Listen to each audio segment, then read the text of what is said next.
This is who I am, I'm the junk man. Quarantine edition. Scotch. Extensive. Oh shit. That's so good. Not 2, not 3, not 4, not even 5. It's the second installment. The Odyssey is a 4 from the first album. I write a ton of music about it. So, being a player, song, huge phase whenever it drops, the drop. Because I just want to know you. And that's where the drop starts. With the hi-hat. And I would bang on that. Really one. Oh my goodness. But so as old as, yep, I'm gonna make you mine. Months or years or months. Yeah, let me take you out. Like, yeah, I'm gonna make you mine. A very nice person. Watch some TV, hang out. Ladies, please take notes. No, but it's that first time that you really get intimate with that person and the way that it makes you feel.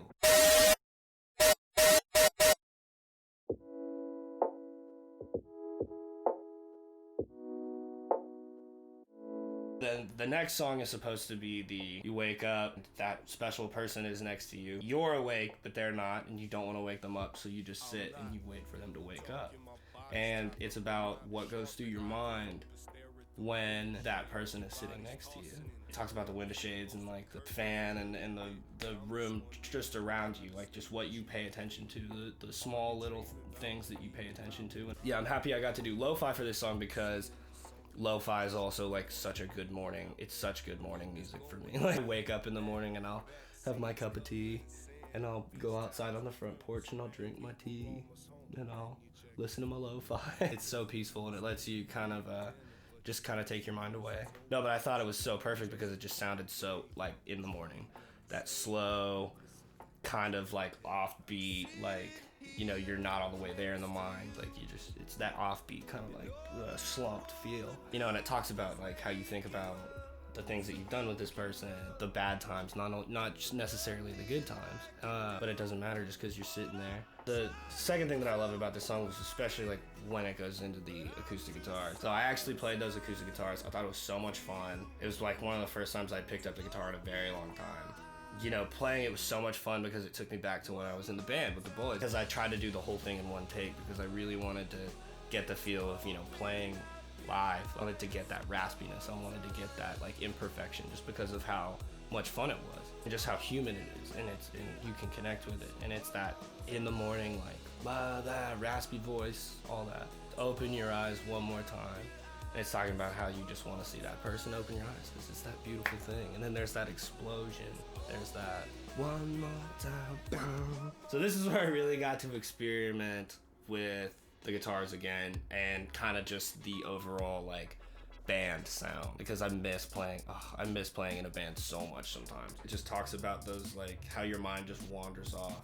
And that's why I think that at the end that drop was so fun, because it was another way that I could just kind of have a guitar solo. I was like, you know what? Like, I haven't put any other like electronic elements in this thing so far, so like, why not? And I got to have a lot of fun with that synth. I love the way that it comes in and out, the way that the pan phases and everything like that. There's so much fun with that synth.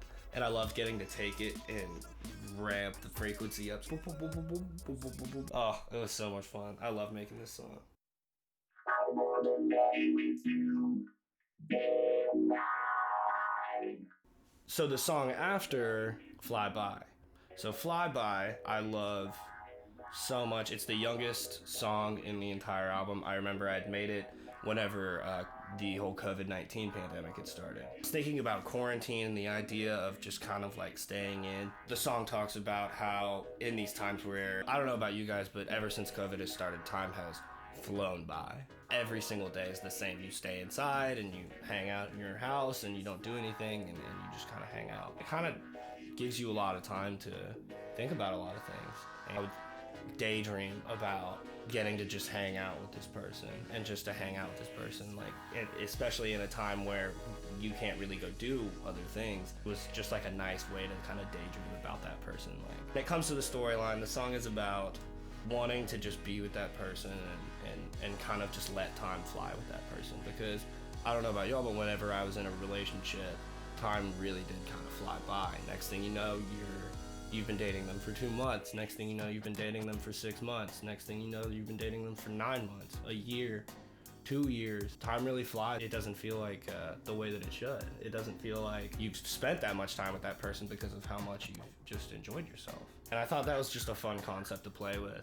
That song in particular was so much fun to make because it was literally just what I really wanted to get at was the old school kind of disc jockey just making beats. I tried to make the first beat very electronic, obviously. I think I succeeded.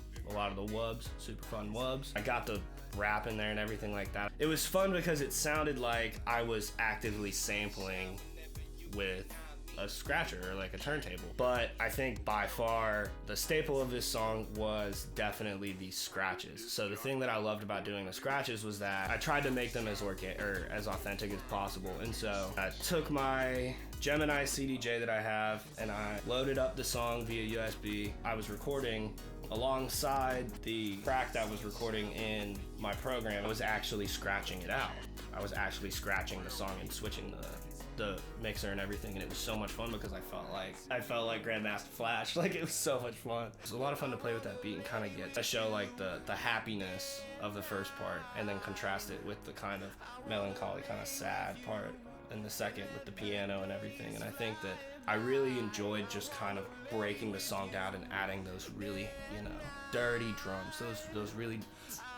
It was so much fun to work on that song because it came out, I didn't really have to put as much work into it as I did the other songs. I didn't have to put as much creativity into it because the song was organically created. It was just a beat. It was all of the lyrics made sense to me. All of the lyrics were in line with my belief, with what I wanted to portray with the song. And I think that in the end, I did exactly that. I think I made a song that kind of felt like time was flying by. The night is over. Ugh, Sleeping on the Wall. One of my favorite songs on this album, and I think because it is so emotionally raw. I remember I'd written it just after I'd just kind of come out of something that I was really excited about, and it just didn't work out, and it's fine.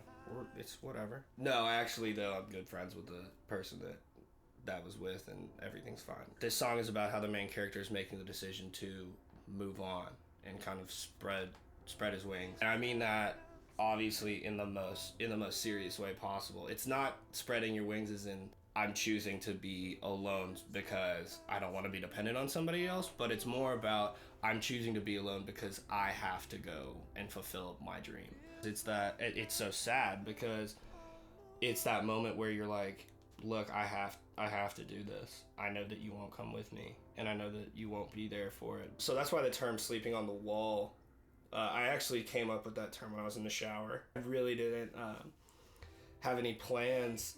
I just loved the term sleeping on the wall because to me it was, you're like confused because you're on the wall. And it's like a paradox. It's, obviously you can't sleep on the wall. You're also so content that you're asleep. So it's supposed to mimic the feeling of when you have to say goodbye, but you know that you're doing it for the right reason. You know that that person that you're having to say goodbye to knows that it's for the right reason as well. And all they want is for you to be happy. It's those moments in relationships that I think are beautiful. While it may be the end of something, it's the start of something else. And both people know that. And both people know that if it's not in the stars, it's not in the stars. And it's okay. It doesn't mean that that person is any less. It just means that they're not the person for you. It's a hump that we kind of have to get over in our life. And I thought it was a beautiful way to show that. I really enjoyed the piano. It's supposed to mimic just the main character sitting at a piano and playing it himself. The symphony that comes in, obviously I love playing, oh my goodness, I love playing with violin. I think violin, guitar, piano, vocals, and saxophone are the sexiest instruments in all of music. The whole point of me bringing in the symphony was to kind of add to that sadness, kind of make it feel like that movie ending. Oh no, he's leaving, like, oh no, we're gonna have it. It's that crying moment. It's definitely the sad moment, the climax is where you have to leave. I needed a different kind of strategy for this song as well because of how sad it is.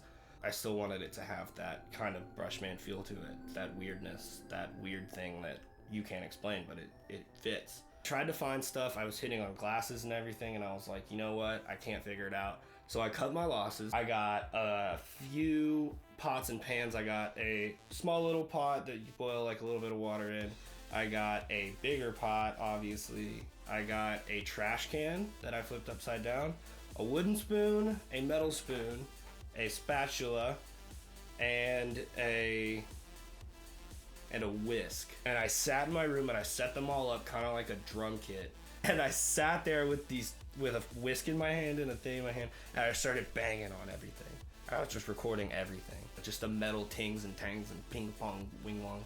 I thought it just sounded so great, but I wanted it to be faster, and so I made it faster. And I think it fit really well as kind of like a drum fill. But with the drop part, I really tried to get back to the roots of where kind of I started listening to EDM with all of trance and Armin van Buuren, Swedish House Mafia, kind of explosive, but also like very emotional house kind of feel. There's also two very airy kind of drums that sound like on there. It's right on top of where the vocals are. And that is also a whiskey canister. I thought it was like a cool little addition to the drop just because it was, you know, something that panned. It was something that was different. It was something that people didn't really hear. So then, Daydreaming Purple.